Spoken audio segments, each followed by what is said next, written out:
आपको याद है बचपन में हमने मकड़ी मूवी देखी थी, चैंपियन मूवी देखी थी, जजंतरम मंत्रम देखी थी। तो ये सारी पिक्चरें है ना, किड्स ओरिएंटेड थी। लाइक हमारे बचपन का कहीं ना कहीं एक पार्ट है। और ये फिल्में वो नहीं थी जिसे हमने थिएटर्स में एंजॉय किया होगा। ये पिक्चरें वो थी कभी वीकेंड्स पे, सैटरडे संडे, या फिर छुट्टी मिली हुई है गर्मियों की छुट्टी में हमने टीवी पे ये मूवी देखी थी। और ये मूवी इतनी अच्छी थी कि आज भी हमें वो मूवी याद है। इंडियन सिनेमा में मेरे ख्याल से अब ऐसी पिक्चरें बनना, लास्ट मेरे ख्याल से चिल्लर पार्टी ही बनी थी जो लोगों को याद है। बट अब बच्चों को वैसी मूवी एंजॉय करने के लिए कोई सिनेमा बनना ही बंद हो गया। Hello guys, welcome to my YouTube channel. मेरा नाम है विवेक और आज हम बात करेंगे ऐसी ही एक मूवी की जिन्होंने कोशिश करी कि बच्चों के लिए एक फिल्म बनाते हैं, लेकिन बीच में वो कंफ्यूज हो गए। तो मूवी का टाइटल है the great grand super hero. तो फिल्म के कास्ट में लीड रोल पे हैं हमारे जैकी दादाजी, उनका पोता है मिहिर गोडबोले है उनका नाम शायद से, जिन्होंने दीपू का कैरेक्टर प्ले किया, और शिवांश करके कैरेक्टर है जिन्होंने शायद से उनके एक लड्डू या फिर उनके दीपू के बेस्ट फ्रेंड का रोल प्ले किया। और भी बहुत सारे बच्चे हैं जिन्होंने इसमें बहुत अच्छा काम किया है। एंड प्रतीक बब्बर जी हैं जिन्होंने विलन का रोल किया है इसमें प्ले। एंड मिले जुले और भी बहुत सारे कैरेक्टर्स हैं। अब अगर हल्का फुल्का प्लॉट की बात कर लें तो मूवी में दादाजी हैं जिसको सो कॉल्ड सुपर हीरो बताया गया है, जो कि जैकी श्रॉफ जी का कैरेक्टर है। एंड दीपू जो है अपने स्कूल नए स्कूल में गया है एंड वो लोगों से दोस्ती करने के लिए ना उन्हें बता देता है कि भाई मेरे दादा तो सुपर हीरो हैं, तो सुपर हीरो है, सुपर हीरो है। अब वो सुपर हीरो हैं या नहीं है, ये एक मिस्ट्री बन जाती है बच्चों के मन में और काफी सारा केओस बनता है। उसके इर्द गिर्द कॉमेडी सीन किए जाते हैं उसके इर्द गिर्द।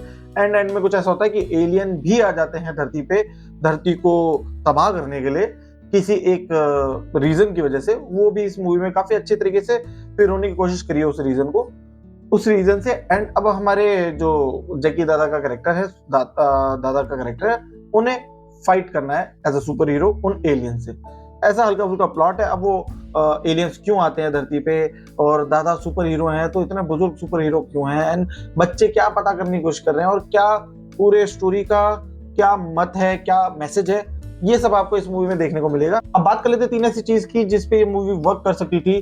तो सबसे पहले है कि इस कहानी को लिखते वक्त या शूट करते वक्त ये क्लैरिटी होना जरूरी था कि इसकी टारगेट ऑडियंस क्या है। जैसे कि मैं आप बता रहा था, जैसे मकड़ी और भी पुरानी जो बच्चों की चिल्लर पार्टी जैसी मूवीज हैं, ये सोली टारगेट करती थी कि यार बच्चे अगर ये मूवी देखेंगे तो वो इस चीज को कैसे रेसिप्रोकेट करेंगे। पर इस मूवी की टारगेट ऑडियंस है ना, बच्चे लग रहे हैं, लेकिन इसका जो प्लॉट है वो इतना अडल्ट है, अडल्ट एज इन इतना मेच्योर टाइप का दिखाने की कोशिश करी है कि है ना इंसान को कुछ समझ नहीं आया, बच्चों को समझ नहीं आएगा। क्योंकि ना बच्चे एड्रेनलिन रश पे जीते हैं, लाइक उन्हें चाहिए होता है बीच बीच में कि कुछ उन्हें एक्साइट करे, कुछ ऐसा चीज दिखे जिससे वो है ना बार बार अपनी सीट से उठ जाए। वो फिल्म के चाटुकार नहीं होते कि भाई क्या सिनेमा चल रहा है, ऐसा देखते नहीं है बच्चे ये देखते ओ वाओ ये क्या हो रहा है, ओ वाओ ये क्या हो रहा है। तो उस चीज को ध्यान में रखते हुए फिल्म बनानी चाहिए थी, उस चीज को ध्यान में रखते हुए मैसेज कन्वे करना चाहिए था। तो ये उस चक्कर में ना ये फिल्म बिल्कुल ही फ्लैट हो गई, क्योंकि एज एन अडल्ट मेरे को वहां पे बच्चे दिख रहे हैं तो मेरे को वैसा मजा नहीं आ रहा, क्योंकि बच्चे ऐसा इमोशन जगा ही नहीं पा रहे हैं अडल्ट्स का। एंड बच्चों को वो लग रहा है कि यार क्या बड़े लोगों की फिल्में चल रही हैं, तो उन्हें वो समझ नहीं आ रही। सेकंड, ये मूवी बहुत ज्यादा स्लो है।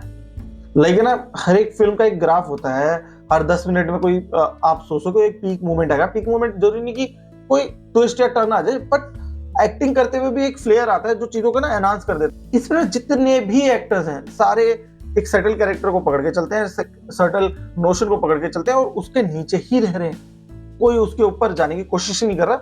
एक शिवांश करके कैरेक्टर वो थोड़ा बहुत आपको गिगल देने की कोशिश करता है, बट उसको कोई ऐसा कॉम्प्लीमेंट ही नहीं कर रहा। उसके साथ जो दीपू का कैरेक्टर है वो इतना मैच्योर एक्ट करने के चक्कर में वो भूल गया कि वो एक बच्चा है एंड उसे एक बच्चों की तरह भी एक्ट करना है, तो वो कंप्लीटली ना फ्लैट गया। के ऊपर से मूवी की पेस बहुत धीरे धीरे धीरे एक टर्निंग पॉइंट है, एक मोमेंट है कि वो बच्चा स्कूल में एडमिशन लिया है एंड वो लोगों को बता रहा है कि मेरे दादा सुपर हीरो हैं। उसके बाद उसका पहला रेपरकशन कि भाई इसके दादा सुपर हीरो हैं, तो कुछ ना कुछ ट्विस्ट लाते हैं। वो जो ट्विस्ट है वो मूवी के आधे घंटे बाद आया है। तीसरी चीज, इस मूवी के एलियंस। अगर आप एलियन का आगमन आपके टाइटल में है तो आप उसको सीरियसली लीजिए ना। लाइक इस मूवी में ना लेजिट मूवी कोई मिल गया कि एलियन का मजाक उड़ाती है एंड उसके कंपेयर में आप उनके एलियन देख लोगे जो इस मूवी में है, आप कहोगे भयंकर ये कौन सा बहुत अच्छा काम है, दो थर्ड क्लास ड्रेस में पहने हुए एलियन खड़े कर दिए और उनके आंखों पे लगा दिया वो स्विमिंग वाला जो गॉगल होते हैं ना, उनको उल्टा करके लगा दिया पेंट करके, और उन्हें एलियन बता दिया। ज्यादा ज्यादा वही पीके वाला कान खड़े कर दिए, बस हो गए एलियन। बहुत हाफ हार्टेड इसका प्रोडक्शन है, बहुत हाफ हार्टेड। और इवन कई सारे एक्टर्स को तो लाइव लोकेशन होते हुए भी ग्रीन स्क्रीन पे शूट किया है, वो मेरे को समझ नहीं आया क्यों। बच्चों के ऊपर भी है ना मूवी बनाते वक्त मैसेजिंग भी कोई ऐसी उभर के नहीं आई है कि भाई साफ सफाई करो। सब कुछ करने के बाद एंड में बच्चों को आपस में लड़ता हुआ दिखा दिया, तो आपने क्या मैसेज दे दिया? वो आपस में एक दूसरे को पीट रहे हैं, तो बच्चे किस मैसेज को इस मूवी से लेकर जाएंगे? जो मैसेज आप एंड में दिखाना चाहते थे उसको, जिसको आपने क्लियरली दिखाया भी नहीं, या फिर उसको कि भाई क्लास में बैठ के सब एक दूसरे को गुत्थम गुत्थी कर रहे हैं, वो तो गलत है ना। इसका सिनेमेटोग्राफी, इनकी सब चीजें बहुत ही ज्यादा सुस्त थी, तो इस मूवी में ना कोई एक्साइटमेंट ही नहीं आ रही थी।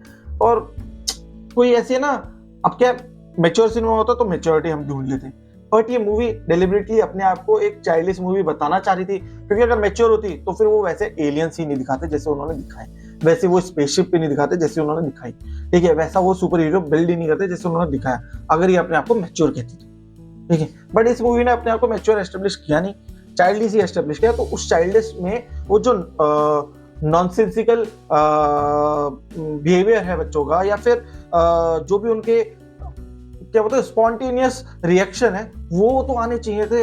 क्योंकि लिटरली मैं इस मूवी के लिए थोड़ा एक्साइटेड था, क्योंकि ना बहुत टाइम से हमने ऐसे किड्स ओरिएंटेड फिल्में देखी थी, और वी लव कि यार ऐसे सिनेमा को भी बढ़ावा मिलना चाहिए, सो दैट है ना पेरेंट्स अपने बच्चों को लेकर जाए मूवी देखने के लिए। जैसे तारे जमीन पर देखने चले गए थे सारे, मतलब हमको स्कूल में बैठा के दिखाई गई थी तारे जमीन पे मूवी। वो एक मैच्योर मूवी थी, लेकिन उसमें भी आप अगर ईशान का कैरेक्टर देखोगे तो उसकी एक स्पॉन्टेनिटी आपको दिखेगी कैरेक्टर में। इसमें ऐसा कुछ भी नहीं।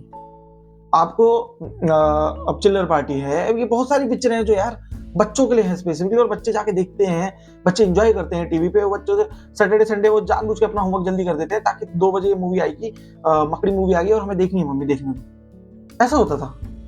वो सिनेमा आज की डेट में मिस है, और अगर ऐसा सिनेमा अगर ऐसे रूप में आ रहा है तो शायद से ऑडियंस कभी एक्सेप्ट ही नहीं करेगी इस चीज को, फिर ले दे के वही बोलते रहेंगे कि यार ऐसे सिनेमा कोई एक्सेप्ट ही नहीं करता। अब बनाओ तो सही। टेक्नोलॉजी एडवांस हो चुकी है, कैरेक्टर्स एडवांस हो चुके हैं, प्री इतना हो चुका है, अभी इतना सब कुछ आ चुका है, ये फिल्म काफी अच्छी बन सकती थी, ठीक है। जो इनके लोकेशन थे, जितने इनके रिसोर्सेज थे, उसमें भी ये काफी अच्छी बन सकती थी, बट मेरे ख्याल से इनकी जो टीम थी वो एफर्ट लगाना नहीं चाहती थी, ऐसा मेरे को लगता है। अब बात कर लेते हैं इस मूवी की अच्छी चीजों के बारे में। तो सिर्फ एक चीज इसकी अच्छी है इस मूवी की, वो है इसमें जो दीपू का कैरेक्टर और जो दूसरा बच्चे का कैरेक्टर है, उनकी एक्टिंग भी, उनके डायलॉग डिलीवरीज, क्योंकि लेजिट आई कैन अंडरस्टैंड कि बच्चों के साथ शूट करते वक्त ना बहुत डिफिकल्टीज आती हैं, एंड उनको एक स्पेशल तरीके से ट्रीट करना ही पड़ता है सो दैट वो एग्जॉस्ट ना हो। उनको मूड पे लाने के लिए बहुत सारी तिगड़म लगाने पड़ते हैं, डायरेक्शन टीम को, प्रोडक्शन टीम को, बहुत सारी चीजें तिगड़म लगानी पड़ती है ताकि वो अपने मूड में कंटिन्यू रहें, ठीक है। तो बहुत एफर्ट जाता है बच्चों से एक्टिंग निकलवाने में, और उसके ऊपर बच्चों ने उस तरह का परफॉर्मेंस दे दिया तो काफी कमेंडेबल है, क्योंकि दीपू का कैरेक्टर बहुत सीरियस कैरेक्टर था, और उसने जो उसको कैरेक्टर दिया गया था ना, वो उसने बहुत ही अच्छे तरीके से निभाया। इवन शिवांश ने जो कैरेक्टर निभाया, उन्होंने भी बहुत ही प्यारा अपना कैरेक्टर निभाया। और जैकी दादा को तो हम सब जानते हैं, उनको रोल दे दो वो काफी अच्छा परफॉर्म करते हैं। बच्चों को जो बताया गया वो उन्होंने बहुत अच्छा किया, बट उनको बताने, उनको समझाने, उन्हें डायरेक्शन देने के चक्कर में जो स्पॉन्टेनियस बिहेवियर होता है एक बच्चों का, वो इस मूवी में मिस हो गया। तो अब बात कर लेते हैं रेटिंग की। तो रेटिंग तो मैं करता नहीं, बट थिएटर्स में देखने लायक तो ये मूवी नहीं है, एंड आई नो आप सबका ऑलरेडी माइंड बन ही चुका होगा इसका ट्रेलर देख के भी रह गया। अगर किसी का मन है भी तो मेरे ख्याल से वो भी बहुत ही अच्छे तरीके से इसे अवॉइड कर सकता है। हाँ, अगर आप बच्चों से सीरियस एक्टिंग देखना चाहते हो, serious as in depth acting नहीं, सीरियसली बातें करते हुए देखना चाहते हो, तो आप ये मूवी देख के आ सकते हो, ठीक है। अगर आप जैकी दादा के फैन हो तो आप ये मूवी देख के आ सकते हो। एंड ऑल्सो देखो, गर्मी हो रही है, एसी है, और बच्चों को थोड़ा सा गुड टाइम देना चाहते हो तो उन्हें मूवी दिखा लिया हो, ताकि बाद में आप कह सको कि देखो हमने तुम्हें मूवी तो दिखाई थी ना कभी तो। अदरवाइज ये टीवी पे भी आएगी, ओटीटी पे भी आएगी, तो भी किसी को पता नहीं चलेगा। तो आप कमेंट सेक्शन में बताइएगा क्या आपको आपकी फेवरेट वो बच्चों वाली जो फिल्म होती है वो कौन सी है, वो आप कमेंट सेक्शन में जरूर बताइएगा। तब तक के लिए वीडियो को लाइक कर दीजिए। शेयर कर दीजिए। Take care.